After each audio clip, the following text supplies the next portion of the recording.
Well, from cat poems into some doggerel, I think. It's time for our regular segment, the So Bad It's Good section, all about the poetry that's just so awful. It's actually quite enjoyable to read and to share. And we've all got some good bad poems, we might say, that we want to share this week. Who's going to start? Who's going to kick us off with some doggerel? Well, I've got a dog poem. Well, perfect, Carol. That might work well with it. I'd just like to say, though, that what I think bad poetry is, and I realise I'm quite biased on this subject, is free verse. So I know I might be very contentious by saying that, but anything that doesn't rhyme and doesn't have metre, is that good poetry? Anyway, I just put that out there for you, and if anyone wants to take me up on that, they're quite welcome to. So my poem. As a cat lover, obviously, I have to attack dog owners, so I'm just going to read this now. My doggy pees on all the trees and poops on all the flowers. He does no tricks like fetching sticks, just licks himself for hours. Well, it's even shorter and more to the point than Dickinson's Evocation of the Cat. Absolutely, and at least it rhymes. That's a good thing, isn't it? And that's called My Doggy, isn't My it? Doggy, yes. And it's by David Scott Marley. David Scott Marley, excellent. Yeah, so yeah, literally some doggerel there, but maybe not literally David Scott Marley and me. Oh, well, there we are. Yes. No, wonderful. So we're opening up to the whole animal kingdom now. But I've got a poem which is actually from a collection called The Gallery of Pigeons and Other Poems. Pigeons been overlooked, I think, in the annals of English verse. And there was a British composer, singer, and a poet called Theo Marzials, who was kind of Victorian into the early 20th century. And he wrote this one volume of poems called The Gallery of Pigeons, which was published in 1873. And it contains the wonderful poem A Tragedy. And I'm not going to read all of it, but I'll just regale you with the first stanza. So this is a tragedy. Death. Plop. The barges down in the river flop. Flop. Plop. Above, beneath. From the slimy branches, the grey drips drop, as they scraggle black on the thin grey sky, where the black cloud rack hackles drizzle and fly to the oozy waters that lounge and flop on the black scrag piles where the loose cords plop, as the raw wind whines in the thin tree top. Plop, plop. And scudding by, the boatmen call out, hoy and hey, all is running water and sky, and my head shrieks, stop, and my heart shrieks, die. I could go on, but I think that's more than enough to whet your appetite for more. So what happens next? Where does it go? What is the tragedy apart from the verse itself? Well, there's a lot more flopping and plopping, and a lot more death coming up, but quite what it means. It's actually in some ways quite modern in that respect, in that he leaves out a lot of the kind of commentary on what's going on. So what is the tragedy remains something of a mystery.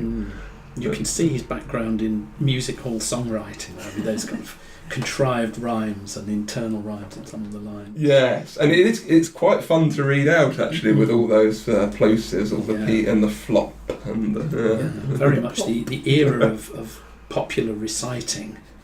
You'd give people a poem either in the music hall or sometimes at a family gathering.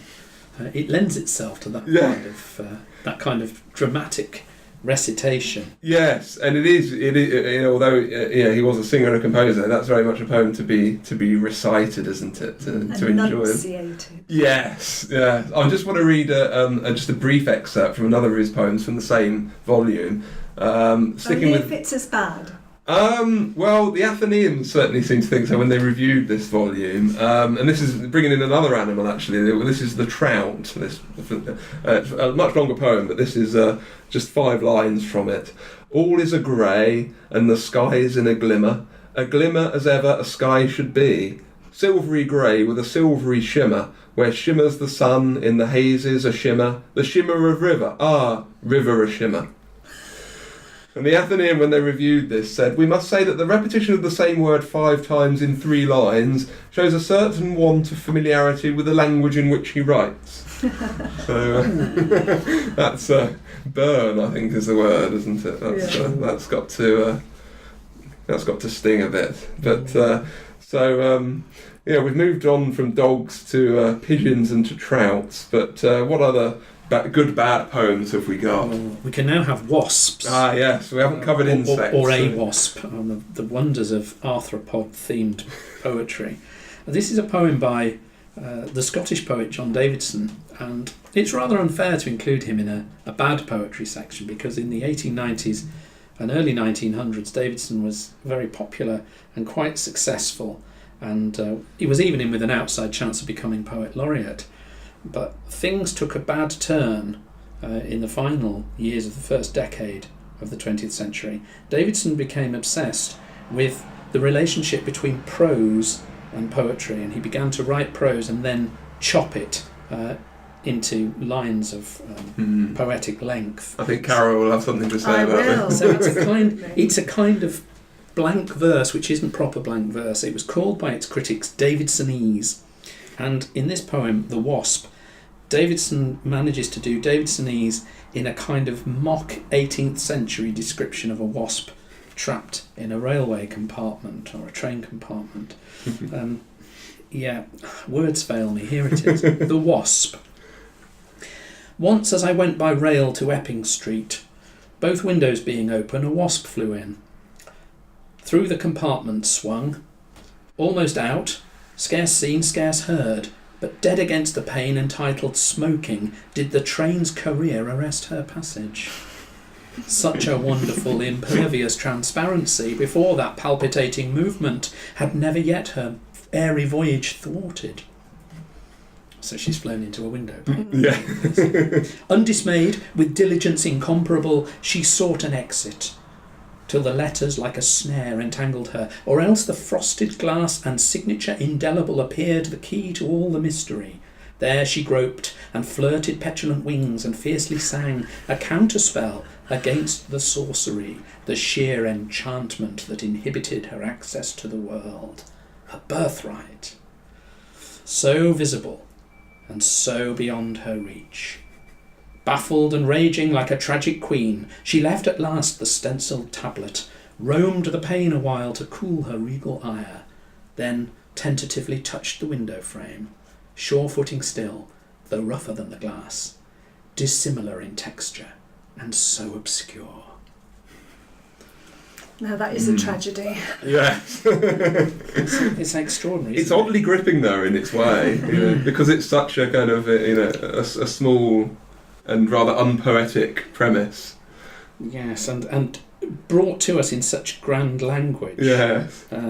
There is certainly a kind of Alexander Pope kind of mock heroic. Yeah. Such a wonderful impervious transparency before that palpitating moment had never her airy voyage thwarted. It's grandiloquent, isn't it? Yeah, it is. But I think written entirely seriously. I don't think there's a kind of. Well, I think that's it. To it. Yeah, I think a lot of the best good bad verse, it needs to be offered with a straight face. I think with in a very po-faced manner by the poet. Yes. And I mentioned last time, I think the anthology of anthologies for bad poetry in English, The Stuffed Owl, which came out in 1930, and in the introduction to that, D.B. Wyndham Lewis, who was the co-editor, he says that's one of the prerequisites for a good bad poem. I think the poet needs to be completely unaware of just how awful it really is.